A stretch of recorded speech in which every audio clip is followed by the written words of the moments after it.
La maladie d'Alzheimer, c'est une maladie dégénérative qui touche bien sûr le cerveau et qui va provoquer d'abord ce qu'on appelle des troubles cognitifs, c'est-à-dire une atteinte de la mémoire, puis de l'orientation, puis du jugement critique, et puis qui, au bout de quelques années, va provoquer également une atteinte physique avec une perte d'autonomie pour ce qu'on appelle dans notre jargon les actes de la vie quotidienne.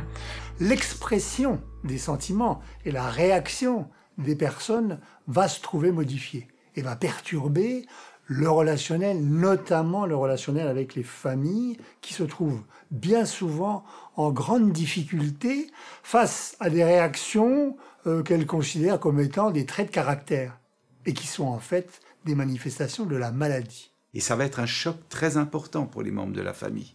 Et donc, dans une consultation de gériatrie de début, on met la famille vraiment au courant de ce qui se passe. C'est ce qu'on appelle les troubles psychologiques et comportementaux, avec des passages d'agressivité, avec des passages d'hallucination, de délire, tout événement qui vont gréver le pronostic de la maladie et qui en font toute la difficulté de prise en charge. Il ne faut pas hésiter à demander aux personnes de consulter des médecins neurologues ou des médecins gériatres ou des médecins psychiatres qui sont habilités à faire un diagnostic, d'une part par l'interrogatoire, l'examen clinique, mais aussi avec des examens complémentaires, biologiques, prise de sang, liquide céphalorachidien, imagerie, IRM cérébrale. Et à partir du moment où le diagnostic est posé, il faut informer la personne, il faut informer les proches, il faut qu'il y ait une dynamique de prise en soin relationnelle, parce qu'il n'y a actuellement pas de traitement efficace. La première question qu'ils vont poser aux médecins, c'est est-ce que c'est vraiment une maladie irréversible? Est-ce qu'il n'y a pas le moyen de restaurer certaines des acquisitions du patient? Et malheureusement, non. Et c'est là qu'on leur explique qu'on va essayer, dans la mesure du possible, de travailler sur les acquis actuels. Dans les premières années, souvent, la prise en charge peut se faire au domicile, s'il y a un accompagnement familial ou de voisinage qui soit de qualité. Mais petit à petit, la prise en charge devient de plus en plus complexe. Et le problème, c'est de trouver les moyens de cette prise en charge au niveau des institutions. L'évolution de la maladie va poser des problèmes certains dans les années à venir. L'augmentation est considérable, on parle de 100 000 cas supplémentaires par an. À peu près 20% des gens de plus de 90 ans, et ils sont de plus en plus nombreux, en termes absolus, sont atteints de cette maladie. 15% environ après 80 ans, et près d'une dizaine de pourcents après 70 ans. Malheureusement, on manque encore de telles structures. Ça se développe, mais il y a encore un petit retard. D'ailleurs, certains médicaments sont contre-indiqués, comme les neuroleptiques, qui sont plus ou moins des camisoles chimiques et qui ne sont pas du tout adaptés pour ce type de maladie. La maladie Alzheimer est une maladie qui isole, et qui isole d'abord le malade de ses proches et de ses très proches, donc le conjoint, les enfants. S'il reste un conjoint, s'il reste des enfants ou des très proches, on va leur expliquer qu'il faut qu'ils considèrent que leur proche atteint d'un Alzheimer va se déconnecter d'eux. Et qu'il ne faut pas qu'ils en fassent une dépression eux-mêmes, il faut qu'ils restent vraiment dans une attitude égale vis-à-vis de leurs proches. À la famille, on dit en général deux choses. On leur dit, dans vos rapports avec votre proche, qui est maintenant Alzheimer, soyez calme. Les gens doivent se rendre compte qu'il est comme ça. Et si moi, je me laisse entraîner dans sa pathologie, je ne pourrais pas l'aider. Votre maman, votre papa qui a Alzheimer, il faudra que vous ayez beaucoup de patience. Donc il y a le calme d'une part et il y a la patience de l'autre. La patience parce qu'il va falloir répéter beaucoup de fois la même chose. À peine vous avez fini une phrase, il a déjà oublié le début de votre phrase. Ne vous énervez pas, vous faites-le calmement, parce que si vous vous énervez en plus, vous allez angoisser encore plus votre chère maman ou votre cher papa, et vous n'arriverez à rien. C'est un travail qui se fait aussi dans le temps pour les membres de la famille. Ça fait maintenant 15 ans que j'interviens dans la maison de retraite, et je m'aperçois qu'il est très important de construire des relations de confiance avec les familles, tenir compte des désirs des familles, mais surtout tenir compte des désirs des résidents. Désirs des résidents qui ne seront pas non plus les mêmes désirs que les familles, et ça c'est très important de le faire comprendre à la famille. La maladie est en constante évolution et donc il faut s'adapter en fonction de l'évolution de la maladie. Si un fils a vraiment à cœur de visiter son papa ou sa maman qui a Alzheimer, qu'il prenne vraiment la responsabilité d'aller régulièrement. Parce que c'est un repère fondamental pour le malade. L'Alzheimer est quelqu'un qui a besoin de réconfort, d'être déstressé, parce qu'il est souvent très stressé, très angoissé, et c'est en lui donnant des repères dans la régularité qu'on peut l'aider. Oui, en ce qui concerne le rythme de vie de ces personnes atteintes de maladie d'Alzheimer, il n'est plus du tout le même que celui d'une personne dite valide. Elle ne mange pas parce que c'est l'heure du repas, elle mange quand elle a faim. Et elle ne se lève pas parce que c'est l'heure de se lever pour aller au travail ou faire autre chose, elle se lève quand elle en a envie. Le but de la prise en soin, c'est de respecter le rythme propre de chacun, parce que si on va à l'encontre, on va provoquer des réactions de rejet et éventuellement de l'agressivité ou de l'agitation. Je peux entrer? Oui. Merci. La logique institutionnelle est tout à fait prise en défaut par ce type de prise en soin, parce que la vie institutionnelle est réglée par des rites en fonction des horaires, de la disponibilité du personnel, des horaires des visites de la famille, et les unités spécifiques cassent tout ça. C'est un changement complet de paradigme, mais c'est très très intéressant, et les résultats sont là. Et puis, ne pas respecter le rythme d'une personne qui est en difficulté du fait de ses troubles de mémoire, de ses troubles d'orientation, c'est aux frontières de la maltraitance.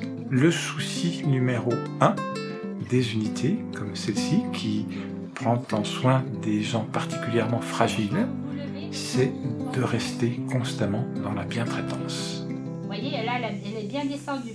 Ça va vous aider. Voilà. Et un soin qui pour nous semble logique d'être fait le matin ou à midi, pour eux ça ne l'est pas forcément.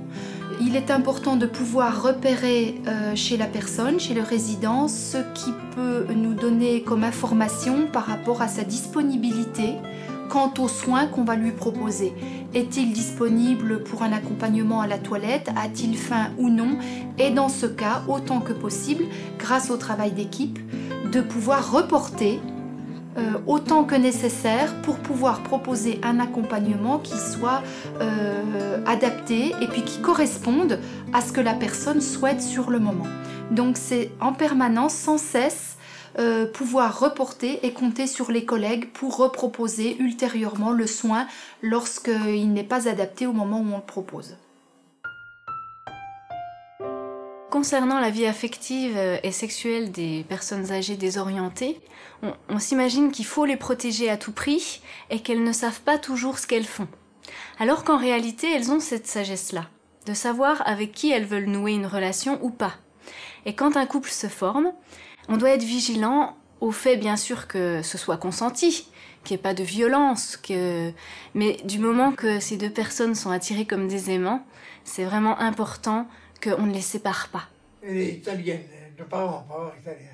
Il faut que les professionnels soient informés et formés. Il faut qu'on respecte les désirs des résidents. Il faut qu'on leur donne la possibilité d'exprimer leurs désirs, qu'on leur donne la possibilité d'avoir des relations amoureuses sans jugement, sans tabou, avec la discrétion qui s'impose et avec le respect qui s'impose pour ces sentiments qui sont basés sur l'amour et donc sur les relations amoureuses. Des problèmes par rapport à l'attitude en public. Attention sur ce terme consentement. Et c'est ce qu'on a constaté avec le témoignage la dernière fois. Le consentement chez des personnes désorientées, je pense qu'il faut le prendre avec prudence. Parce que d'un jour à l'autre, ça va changer. C'est bien, mais oui, mais c'est bien. Alors, donc, c'est bien, si on revient sur ce que bien nous disait, c'est sur ce que nous disait le juriste. Malheureusement, c'est ce qu'il disait dans toutes les affaires. L'amour et ses corollaires, hein, le désir, le plaisir, la sexualité existent au grand âge. Ça, on a l'impression que on dépose les armes, on dépose ses sentiments quand on entre dans un établissement d'hébergement. C'est pas vrai. On peut très bien tomber amoureux à l'âge de 80 ans, comme on est tombé amoureux à l'âge de 16 ans, avec les mêmes impressions, les mêmes envies. C'est un élément à prendre en compte. Après, il est clair que lorsqu'on est atteint de maladie d'Alzheimer ou de maladies apparentées et qu'on a des troubles des fonctions supérieures, ces manifestations relationnelles vont exister parce que les sentiments, bien sûr, existent, mais ils seront perturbés par les troubles du jugement. C'est-à-dire, par exemple, une personne peut très bien avoir l'impression de reconnaître parmi un visiteur ou parmi un résident ou une résidente son conjoint. Et donc aller vers lui avec l'envie de continuer à lier des relations amicales ou amoureuses. Quand une relation se crée entre deux personnes en établissement d'hébergement et que l'une d'entre elles est atteinte de troubles des fonctions supérieures, dans le cas de la maladie d'Alzheimer, il faut bien s'assurer que cette personne est consentante. Et c'est extrêmement difficile. Et il faut voir les choses simplement. D'abord, la sexualité n'est pas obligatoire. On a une sexualité tout au long de la vie et elle persistera à l'âge adulte et au grand âge. Elle peut s'épanouir dans les établissements de façon, je dirais, presque anecdotique. Mais les sentiments, eux, existent.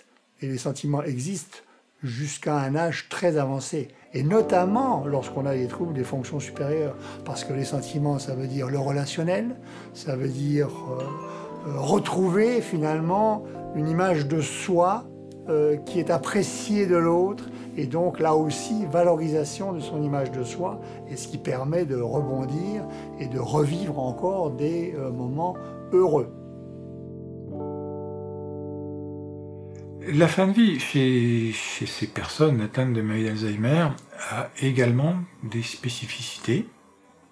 Le gros souci, c'est de ne pas laisser passer des syndromes douloureux, des syndromes d'inconfort chez des gens qui n'ont plus la capacité de signaler ces symptômes par des mots, mais qui vont le signaler par des attitudes, par de l'agitation. Donc c'est toute la difficulté du travail de soignant de savoir décrypter des attitudes, des gestes, des modifications du comportement qui peuvent être le témoin d'une douleur physique ou d'une souffrance morale. On a dans nos arsenaux thérapeutiques ce qu'il faut pour y remédier.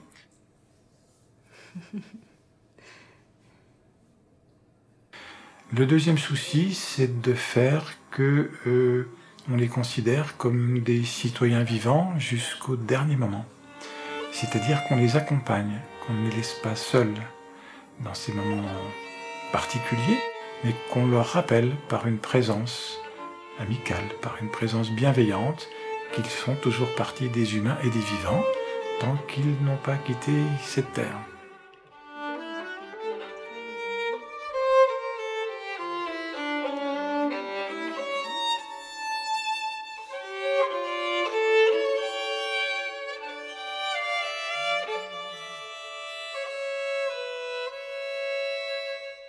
Chaque salarié est concerné par le bien-être des résidents. Donc effectivement, si un résident est perdu, demande son chemin à une agent de service, c'est le travail aussi de l'agent de service de prendre un petit peu de temps avec le résident pour parler avec elle. De même que ça peut être aussi un jardinier qui travaille au jardin, à désherber. S'il voit un résident qui peut prendre froid, ça fait partie effectivement de son travail de le raccompagner au chaud. Il y a aussi les ASH, les agents d'entretien, qui font partie intégrante de l'équipe et qui sont amenés de par leur travail à être aussi beaucoup en relation avec la personne. Donc c'est important aussi qu'elle soit formée à la prise en soin de ces personnes et qu'elle sache un petit peu quels sont les comportements perturbés auxquels on peut faire face. On a des formations d'ailleurs pour ça, pour apprendre à communiquer avec les personnes Alzheimer. Ici, on travaille avec la thérapie par empathie. On parle de la validation beaucoup ici. Donc, c'est une méthode, en fait, mise au point par Naomi Fell. Et c'est une méthode qu'on pratique ici, qui consiste effectivement à accorder de la valeur à ce que disent les personnes, aussi désorientées soient-elles. Et Naomi Fell pense que derrière chaque comportement, donc on parle de comportement perturbé ou perturbateur, derrière chaque comportement, il y a l'expression d'un besoin. Donc c'est à nous, soignants, donc infirmières, aides-soignantes, dans notre façon en fait de s'adresser à la personne, dans l'écoute active qu'on va lui offrir, dans l'empathie qu'on va permettre, d'apporter en fait satisfaction à ses besoins. Un simple début de conversation banale peut devenir une validation. Pour vous donner un exemple pratique de ce qu'est la validation, je vais vous raconter l'histoire d'une dame qui tous les soirs à 16h commençait à s'agiter parce qu'il fallait absolument qu'elle rentre chez elle. Elle disait « Où est mon vélo? Il faut que je rentre chercher le gamin à l'école ». Alors que bien sûr, elle n'avait pas de gamin de l'âge de l'école. Alors avec la méthode de la validation, on restait centré sur ce qu'elle nous disait. On disait, alors il faut que vous rentriez, c'est important pour vous de rentrer. Et est-ce que c'est déjà arrivé une fois que vous ne rentriez pas pour aller le chercher à l'école? Et elle nous a dit, oui, c'est déjà arrivé que je puisse pas aller le chercher à l'école. Et qu'est-ce qui s'est passé? Parce que ça a l'air de vous mettre dans un état pas possible. Elle nous a dit, oui, je suis pas allée le chercher. Et il y a un camion qui l'a écrasé. Donc là, on a commencé à comprendre pourquoi elle s'agitait. Mais si on lui avait dit pourquoi vous agitez comme ça, vous êtes en maison de retraite, on aurait coupé la communication. C'est ce genre de technique qu'utilise Naomi Fell pour aller plus loin, pour comprendre son comportement. Comment t'as trouvé cet entretien, toi? Compliqué dans le déroulement. Et puis faire comme si t'avais pas entendu. Mais bon, c'est peut-être aussi à dire aux familles, aux résidents, à l'équipe, et de se dire voilà, maintenant je reste centrée sur oui, finalement là c'était la façon de clôturer idéale pour elle. C'était idéal. Parce qu'en plus comme elle le cherchait, c'était le top quoi. Puis ça s'est vu dans ses yeux tout de suite. Tout de suite, le sourire qu'elle a celle-là. L'objectif de la formation, c'est une sensibilisation à la maladie. C'est que les personnes se rendent compte que on n'improvise pas cet accompagnement. C'est une maladie déroutante qui n'entre pas dans les normes habituelles d'une prise en charge. Parce qu'elle touche aussi bien la personne elle-même que son entourage. Les souvenirs anciens, ils sont là, mais ce qui vient de se passer, on ne se souvient pas. Et c'est presque impossible de se projeter vers l'avenir. Donc, ce que j'essaye de transmettre, c'est, quelles que soient les personnes qui interfèrent avec la personne Alzheimer, il faut vivre le temps présent. Le personnel qui s'occupe d'une personne Alzheimer, on ne peut pas du tout raisonner en organisation pure et dure comme dans un hôpital. C'est comme si la pensée prenait des formes différentes. Et c'est comme si le temps se comprime ou s'étend. Les repères sont très différents. Mais une fois qu'on a compris ça, on se permet aussi d'être un petit peu hors norme. On se permet d'être aussi un petit peu fou, entre guillemets. Parce qu'on rentre dans un monde différent. Sur ce que j'ai pu observer. Et puis, on en discutera ensemble. C'était assez difficile quand même d'animer l'atelier moi-même toute seule. C'est une première pour moi. C'était la première fois que je faisais toute seule.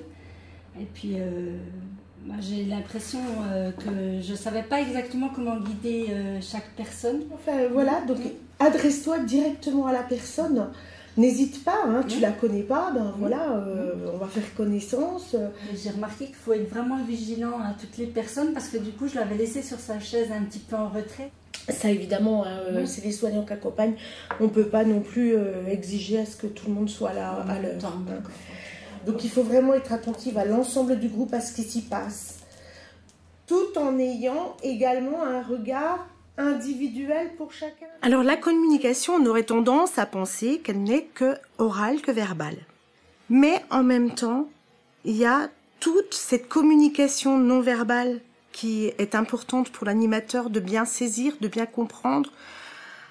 L'animateur doit interpréter et être en mesure d'entrer en relation par la communication au sens large du terme avec ce résident, parce qu'autrement, il va s'enfermer, il va se retrouver tout seul. Ce qu'on a besoin de savoir, c'est ce que le résident est en train de vivre. J'ai plein de choses à vous dire. Essayez de décrypter ce que je veux vous dire. Donc vraiment avoir une bonne connaissance de la personne. Les animatrices sont formées spécifiquement et très régulièrement. J'apporte un regard sur leur façon d'animer le groupe. Là, c'était bien. Là, tu aurais peut-être pu procéder différemment. Et ça, dans le cadre de la formation du personnel, on le fait régulièrement, les unes avec les autres, en tous les cas dans l'équipe d'animation. Nous sommes 5 animatrices avec chacune des compétences particulières et en fait, on veille les unes sur les autres. Il faut perdre sa logique cartésienne ou sa logique humaine. C'est pas du tout la même chose. Mais à partir du moment qu'on a compris ça, on rentre dans un monde fantastique, dans le sens fantastique du terme. On rentre dans un monde de possibles au pluriel. Et on entre dans une communication créative. Et je pense, quelque part, que ça peut être, dans un certain sens, épanouissant pour soi. Parce qu'on trouve justement des autres moyens de communication.